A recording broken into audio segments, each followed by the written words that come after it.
Maintenance.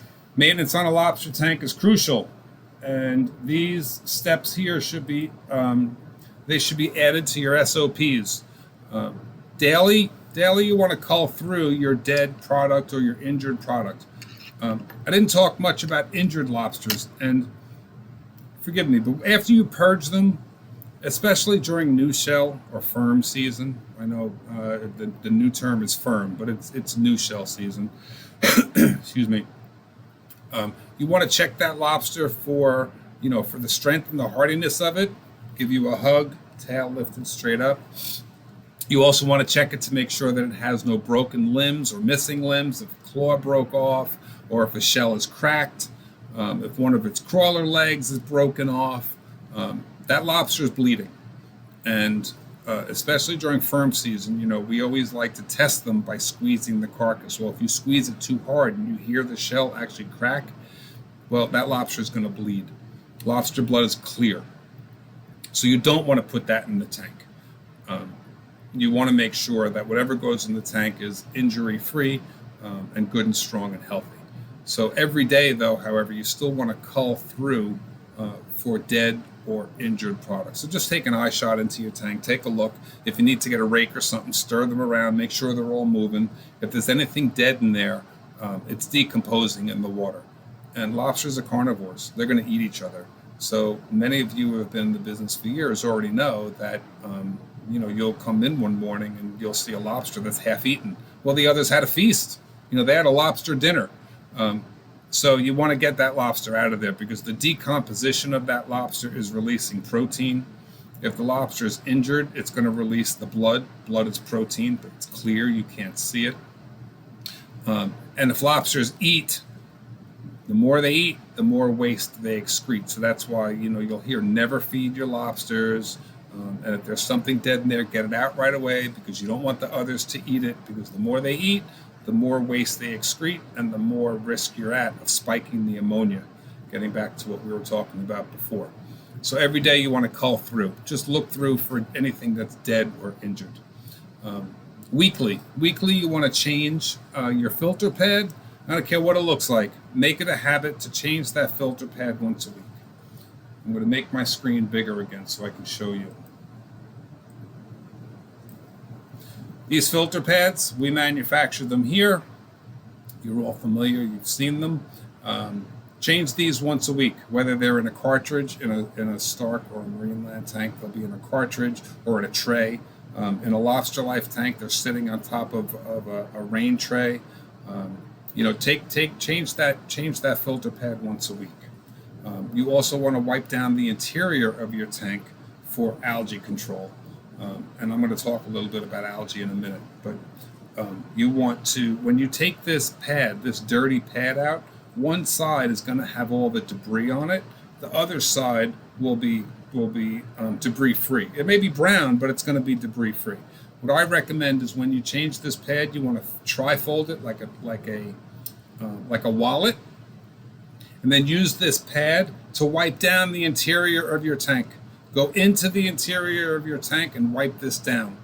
If you have a Lobster Life tank, you can just pull out one of those overflow tubes and all that water will drop down into the base. This is the other beauty of the asset protection.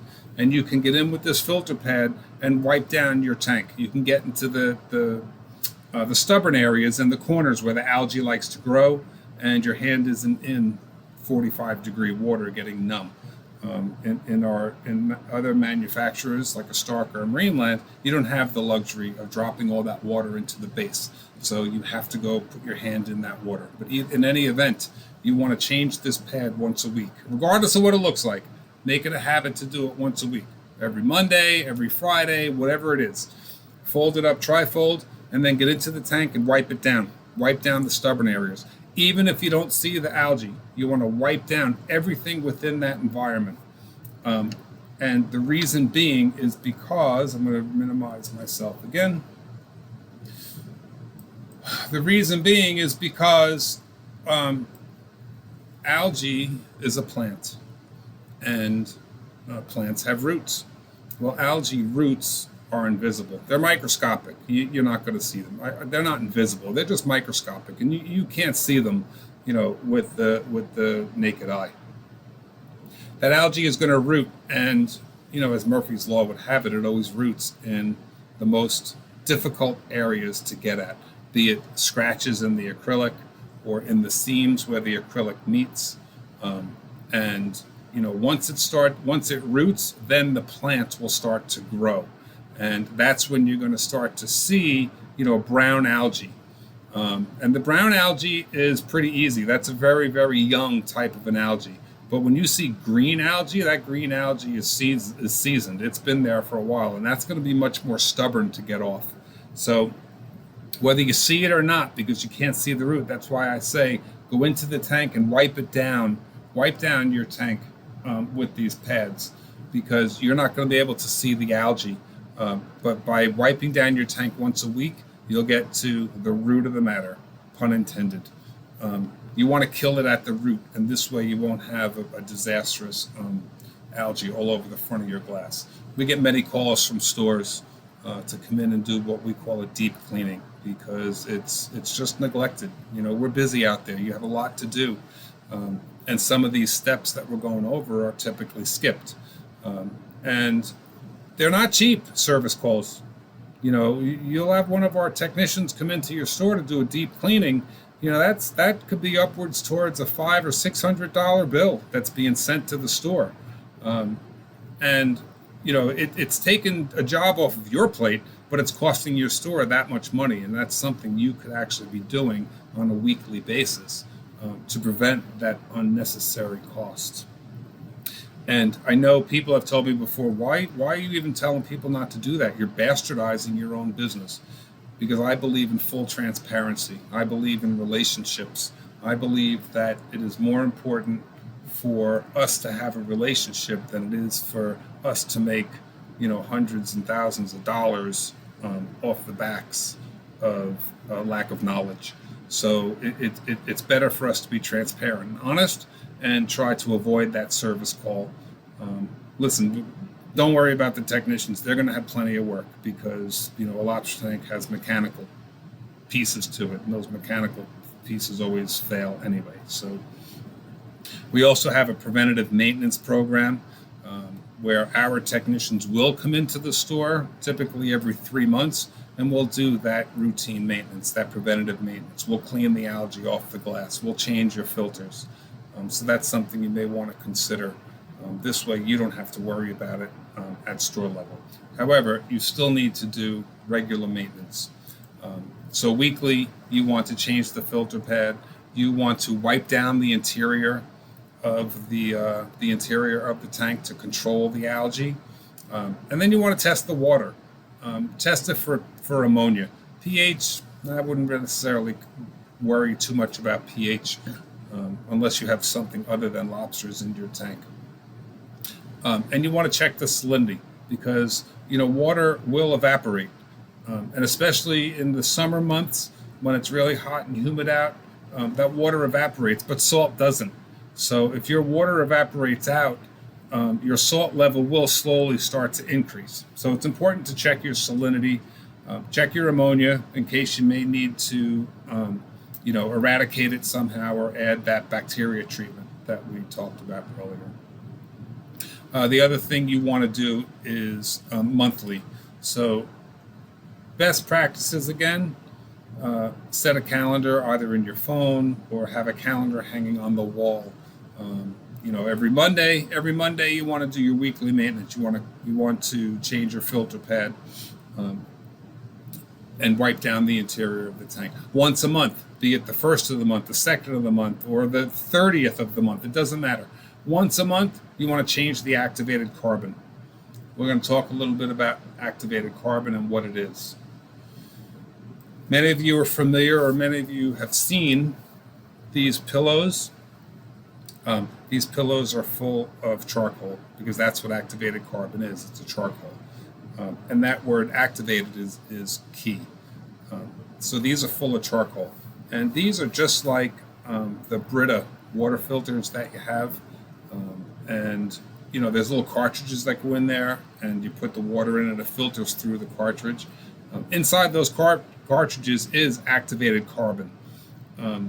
And I see activated carbon now being marketed all over the place as a teeth whitener or hangover relief, hair growth. I mean, there's so many remedies for activated carbon.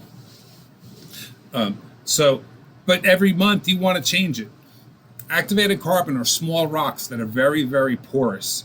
And carbon, the job of carbon is to absorb any impurities that are in the water, discolorations, odor, metals, the waste from the lobster, any impurities that are in the water. The job of the carbon is to absorb all that. And if you don't have a good viable carbon in your tank, it's going to start to get brown, or you'll see it start to get cloudy. And the cloudiness is an indicator to change your carbon bags. So understand that activated carbon is only good for 1 month. It cannot be reactivated. You can rinse this till the moon don't shine and the sun doesn't come up. You can keep rinsing these things and you are not going to reactivate it. It has to be changed. I've seen many stores that say, oh, I just rinse it out in the sink and I rub it up real good and it's all good and new again. Baloney. Again, a Greek word. I don't agree. You can't reactivate carbon. So you have to change it once a month. Don't put in a new carbon pillow without taking out the old one. Take the old one out. There's no need for it to be in there. Throw it out and put a new one in. I want to talk a little bit about cloudiness, because I didn't touch on this earlier, but it's important to understand what's called a bacterial bloom. And many times, let's go back to that scenario that I painted, that you have 30 pounds of lobsters. Now you added another 30 or 40 pounds because you have a lobster sale. You purged them correctly. You did everything you were supposed to do, but the water's starting to get cloudy. It's like white. It's like really, really cloudy, and you can hardly see in it. That's what's called a bacterial bloom. Bacteria reproduces. Again, bacteria is a live organism. Bacteria reproduces in the millions. And that one bacteria will produce a million others. And if you imagine like flowers blooming, or I always like to use the analogy of Jiffy Pop popcorn, it's like pop, pop, pop, pop, pop, pop, pop. Well, each of the bacteria organisms that are in your tank are reproducing because you added more lobsters. So now they have to reproduce to get to the balance of, to get to a proper amount of bacteria to consume the ammonia. They can only eat so much, so they have to reproduce, so they have more bacteria in the tank to eat them. That bacterial bloom is what's going to cause that white cloudiness. So imagine the pop, pop, pop, pop, pop, pop, pop, pop, pop, you'll come in one day and your tank is clear, the next day your tank's all cloudy. It's called a bacterial bloom, and it's totally normal. Again, it's the science. We could put UV sterilizers in your tank. We could put not protein skimmers, but we could put in, ozone clarifiers and things like that. We don't like to do it because it's just one part that requires maintenance. It's one part that could get faulty, and it only gets costly in the end. So if you follow, your regular maintenance and your loading schedule, you shouldn't have an issue. But chances are when you overload not overload, but when you're loading up your tank and it gets cloudy, that's exactly what's happening, is the bacterial bloom. So if you have a store manager that happens to walk by, or a customer that comes in and says, this tank is cloudy, and you could explain to them, now you have a little bit of knowledge. You could say, oh yeah, that's called the bacterial bloom. And you could school your management team or your customers even too, so they can understand what's going on. So understand that bacterial bloom is not, it's normal, it's science, there's nothing you can do about it other than install a UV light, install an ozoner, or we can come in and do 100% water change. But if we do 100% water change, you're only going to have this issue all over again within a matter of a week or two. So it's important to understand that you control the amount of lobsters you put in the tank. You slowly increase the capacity in your tank. Best practices, again, those stores that always maintain a consistent amount of lobsters in the tank. 30 pounds is safe. 30, 40 pounds, that's a safe number to always keep that in your tank. If your inventory runs below 30 pounds, then you want to reorder. But you always want to maintain 30, 40, depending on the capacity of your tank. But let's just say 30% you always want to maintain in the tank. And then you shouldn't have issues with bacterial blooms or anything. I know, it's a balancing act. How many lobsters do I order? Well, if you have 70 pounds in your tank and you're down to the 30-pound mark, order more. Always keep that 30 or 40 pounds. I keep saying 30 because I'm assuming that most of the tanks out there are at 100-pound capacity. So 30% is a good number. That's bacterial blooms, and that's important to understand. All right, let's get rid of my ugly face again so I can get back into the maintenance. Monthly, and also on monthly or bi-weekly, your activated carbon should be changed monthly. If you're a busy store with higher volume, you want to change that activated carbon every 2 weeks because, again, it absorbs all the impurities in the water. So if you have a lot of activity in your tank, especially during a lobster sale, change the carbon every other week, every 2 weeks. This way you're safe and you'll have clear water. You don't have to worry about it. And then once a month you want to clean those condensing unit fins. The condensing unit is what keeps the water cold. That's your chiller unit. And it's below in the mechanical section, which had some pictures. I apologize. I don't have pictures of that to show you, so my apologies for that. But if you look down in the mechanical section of your lobster tank, you're going to see a chiller unit. With the exception of lobster tanks that are connected to the rack system. If you're in a supermarket specifically, some stores will put their lobster tank on what's called a rack, and that means the compressors are up in the compressor room, and you won't see it down below. But for the most part, that's typically that's an exception. That's typically not the rule. Most lobster tanks are self-contained. The condensing unit almost looks like the fins of the condensing unit look like an air conditioning unit, like a window unit. If you were to look at the reverse side of a window unit of an air conditioner, you'll see the aluminum fins that run up and down. You want to clean them once a month. So the condensing unit fins, they are vertical. They go up and down. And you want to just take like a hard bristle brush once a month and just brush up and down through those fins to clean off the dust. Because the purpose of that piece, that front unit, that's called the condensing coils that are inside there. That cools the refrigerant. On the other side of those coils will be a fan, and that fan is sucking the cooler air through the condenser coils, and that's cooling or evaporating the freon. I'm not getting into refrigeration with you, but it's critical in the refrigeration world. Those condensing unit fins, you want to clean them once a month. Most manufacturers will have the condensing unit fins facing somewhere towards a vent, so it could pull in the maximum amount of air. Others will put them in a place that they know that there's going to be good air circulation throughout the system. So take a peek in your mechanical section down below, and if you, like once a month, just take a hard bristle brush and go up and down, vertical on those fins. Do not go back and forth. You don't want to go horizontal to those fins because then you're at risk of bending them. And those fins are a very, very thin aluminum, and they will bend.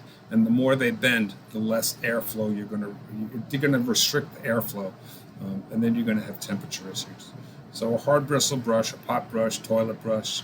We have condenser unit cleaning brushes. Just run it up and down and clean off that dust. That's good to do on a monthly basis.